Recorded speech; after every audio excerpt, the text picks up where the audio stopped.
Agogo Ayo àti kíkàbọ̀ sábàlá ìròyìn lórí ètò Agogo Ayo náà ni orúkọ tèmi ni Olúwaṣèyí Ògúnlẹ̀yẹ gbọ́ kókó níròyìn náà.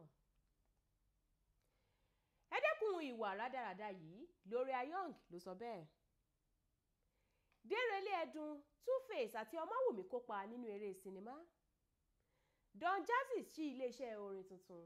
Ẹ wá nǹkan fìdílé ká jẹ gbádùn ìròyìn náà lẹ́kùnrẹ́rẹ́. Gbogbo àwọn tó mọ gbajúgbajà òṣèrébìnrin Nollywood Gloria Young dáadáa ló mọ̀ ọ́ gẹ́gẹ́ bí ọ̀kan lára àwọn òṣèrébìnrin àkọ́kọ́ tí ìràwọ̀ wọn jẹ jáde nígbà tí iléeṣẹ́ sinimá orílẹ̀-èdè Nàìjíríà ṣẹ̀ṣẹ̀ bẹ̀rẹ̀. Ó jẹ́ ọ̀kan lára àwọn òṣèrébìnrin tó sọ eré Glamour Girls di ọ̀kan lára àwọn tó dára jùlọ lórílẹ̀-èdè Nàìjíríà. Látìgbà tó ti ṣe ìgbéyàwó pẹ̀lú òṣèré akẹgbẹ́ rẹ̀ Nobert Young ní a kò ti gbọ́ ohun púpọ̀ nípa rẹ̀ mọ́, ṣùgbọ́n ó sì jẹ́ ọ̀kan lára àwọn tó láṣẹ nílé iṣẹ́ náà.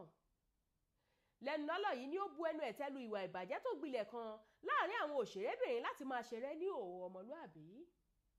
Gloria ní òun ò tiẹ̀ fẹ́ ní ìbáṣepọ̀ pẹ̀lú àwọn irú ẹni bẹ́ẹ̀ nítorí pé wọn ò fi irú ìwà bẹ́ẹ̀ kọ́ òun àti pé nínú eré sinimá Glamour Girls àwọn ò fi ìgbà kankan ṣí ara wọn sílẹ̀.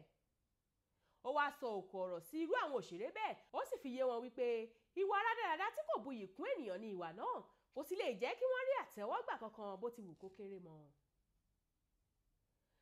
A ti rí kà wípé méjì nínú àwọn olórin jàǹkànjàǹkàn lórílẹ̀‐èdè Nàìjíríà Tuface Dibia, Omawunmi àti sọ̀rọ̀sọ̀rọ̀ orí móhùnmáwòrán ní Denrele Edun ti ń gbáradì láti kópa nínú eré sinimá Nollywood tuntun tí a mọ̀ sí Make a Move.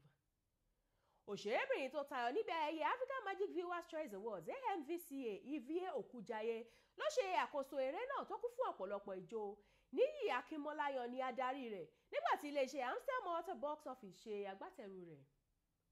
Àwọn ikàn ìràwọ̀ mìíràn tí yóò tún kópa nínú eré náà ni Majid Michael, Beverly Naya àti Tina Mba. Wọn yóò sì bẹ̀rẹ̀ sí ní ṣe àfihàn eré sinimá yìí látinú oṣù kẹfà ọdún yìí. A ti rí kà wípé Jazzy tó jẹ́ alákòóso àti ọ̀gá àgbà fún iléeṣẹ́ agbórinjáde Marvin ti ṣetán láti ṣí iléeṣẹ́ orin tuntun tí ó ṣe é mú yangàn lágbàáyé.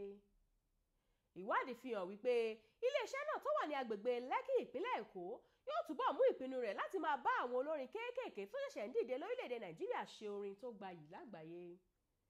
Látàrí ìpínyà táwọn akọrin iléeṣẹ́ agbórinjáde rẹ̀ bíi The Band àti Wande kò ṣe lẹ́nu lọ́lọ́ yìí, Jazzy ti ń gbé àwọn ìgbésẹ̀ kọ̀ọ̀kan láti gbé iléeṣẹ́ agbórinjáde Marvin gòkè àgbà.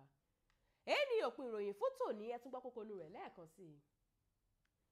Ẹ dẹ́kun ìwà rádàràdà yìí, Gloria Young ló sọ bẹ́ẹ̀. Denrele Edun, Tuface àti Omawunmi kópa nínú eré sinimá.